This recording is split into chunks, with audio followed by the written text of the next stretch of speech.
People wake up in the morning, they begin to think about their problems. Those problems are circuits of memories in the brain. Each one of those memories are connected to people and things at certain times and places. And if the brain is a record of the past, the moment they start their day, they're already thinking in the past. Each one of those memories has an emotion. Emotions are the end product of past experiences. So the moment they recall those memories of their problems, they all of a sudden feel unhappy, they feel sad, they feel pain. Now, how you think and how you feel creates your state of being. So the person's entire state of being when they start their day is in the past. So what does that mean? The familiar past will sooner or later be predictable future. So if you believe that your thoughts have something to do with your destiny, and you can't think greater than how you feel, or feelings have become the means of thinking, by very definition of emotions, you're thinking in the past. And for the most part, you're going to keep creating the same life.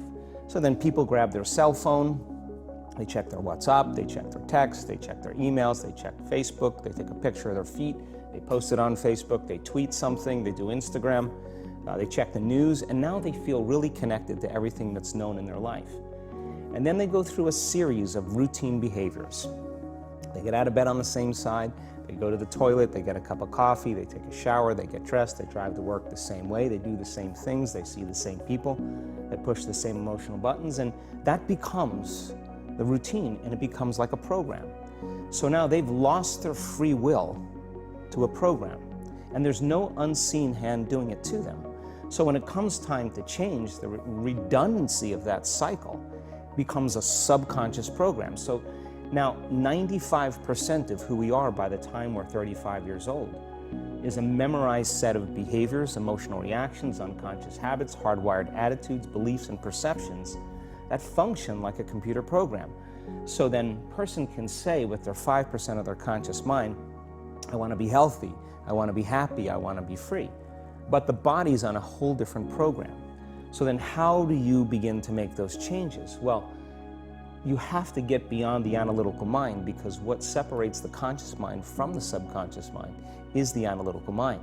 And that's where meditation comes in, because you can teach people through practice how to change their brainwaves, slow them down. And when they do that properly, they do enter the operating system where they can begin to make some really important changes.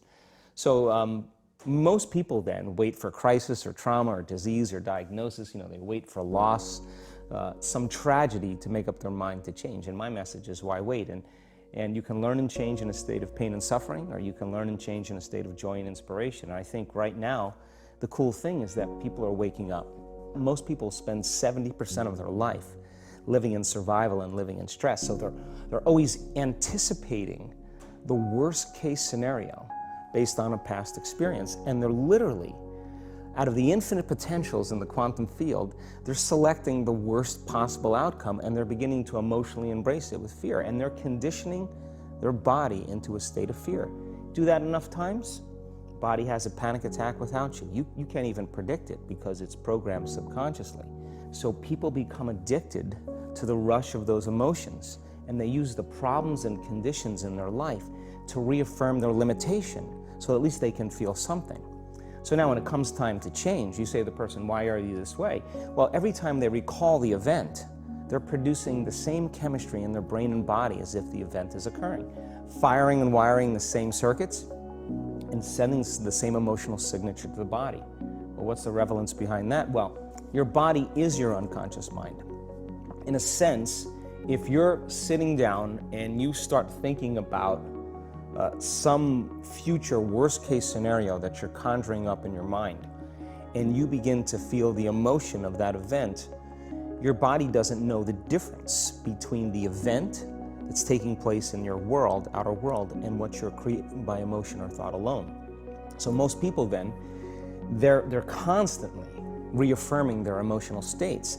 So when it comes time to give up that emotion, they can say, I really want to do it, but really the body is stronger than the mind because it's been conditioned that way.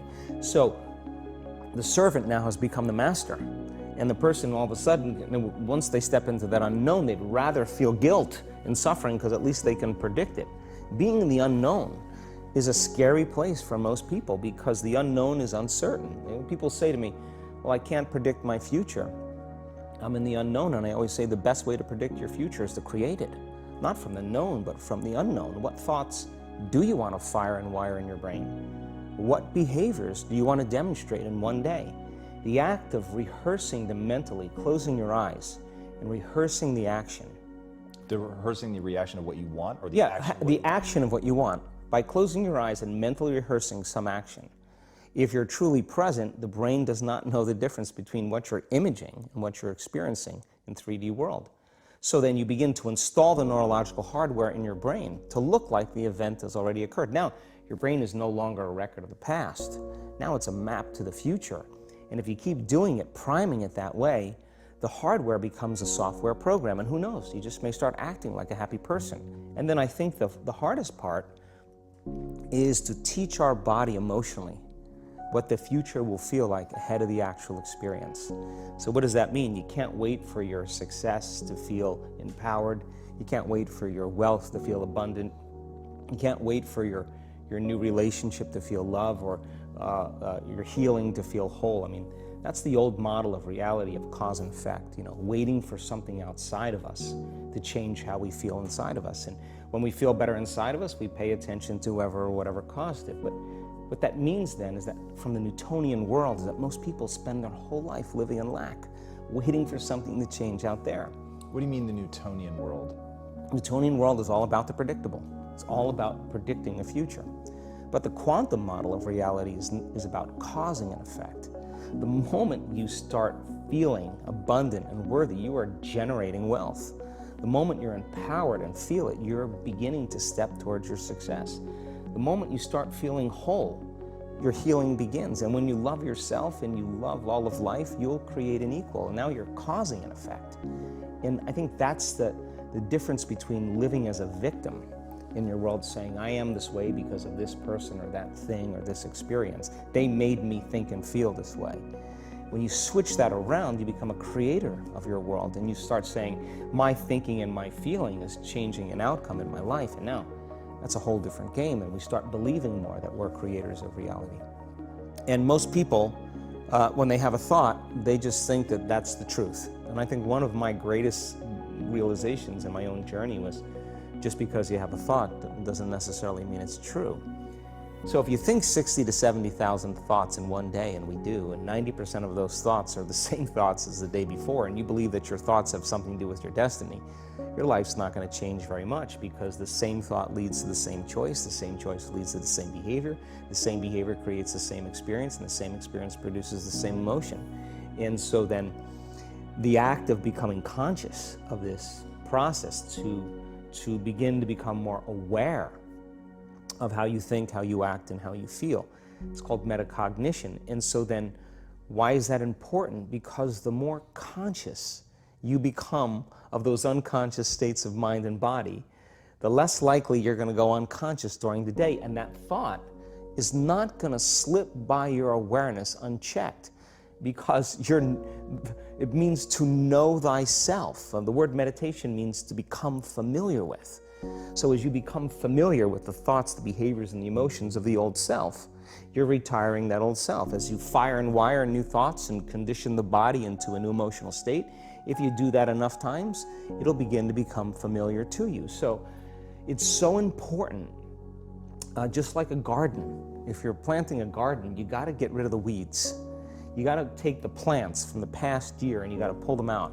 The rocks that sift to the top that are like our emotional blocks, they have to be removed. The soil has to be tenderized and broken down. We have to make room to plant a new garden. So primarily, we learn the most about ourselves and others when we're uncomfortable. Because the moment you move into that uncomfortable state, normally a program jumps in. When that program jumps in, it's because a person doesn't want to be in the present moment and engage it consciously. If you're not being defined by a vision of the future, then you're left with the old memories of the past, and you will be predictable in your life.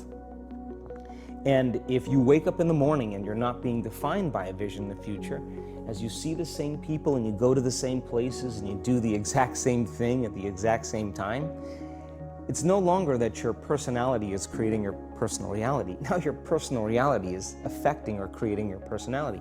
Your environment is really controlling how you think and feel unconsciously, because every person, everything, every place, every experience has a neurological network in your brain. Every experience that you have with every person produces an emotion. So some people will use their boss to reaffirm their addiction to judgment. They'll use their enemy to reaffirm their addiction to hatred.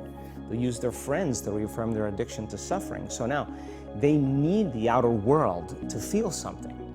So to change then is to be greater than your environment, to be greater than the conditions in your world. And the environment is that seductive. So then why is meditation the tool? Well, let's sit down, let's close our eyes. Let's disconnect from your outer environment. So if you're seeing less things, there's less stimulation going to your brain. If you're playing soft music or you have earplugs in, less sensory information coming to your brain, so you're disconnecting from your environment. If you can sit your body down and tell it to stay like an animal, stay right here. I'm going to feed you when we're done. You can get up and check your emails, you can do all your texts, but right now, you're going to sit there and obey me. So then, when you do that properly, and you're not eating anything or smelling anything or tasting anything, you're not up experiencing and feeling anything, you would have to agree with me that you're being defined by a thought, right? So when the body wants to go back to its emotional past, and you become aware that your attention is on that emotion, and where you place your attention is where you place your energy, you're siphoning your energy out of the present moment into the past, and you become aware of that. And you settle your body back down in the present moment, because it's saying, well, it's 8 o'clock. You normally get upset because you're in traffic around this time. And here you are sitting, and we're used to feeling anger, and you're off schedule. Oh, it's 11 o'clock, and you usually check your emails and judge everybody. Well, the body's looking for that predictable chemical state. Every time you become aware that you're doing that, and your body is craving those emotions, and you settle it back down into the present moment, you're telling the body, it's no longer the mind, that you're the mind, and now your will is getting greater than the program. And if you keep doing this over and over again, over and over again, over and over again, just like training a stallion or a dog, it's just going to say, I'm going to sit. And the moment that happens, and the body's no longer the mind, when it finally surrenders, there's a liberation of energy. We go from particle to wave, from matter to energy, and we free ourselves from the chains of those emotions that keep us in the familiar past. And we've seen this thousands of times. In fact, we can actually predict it now on a brain scan.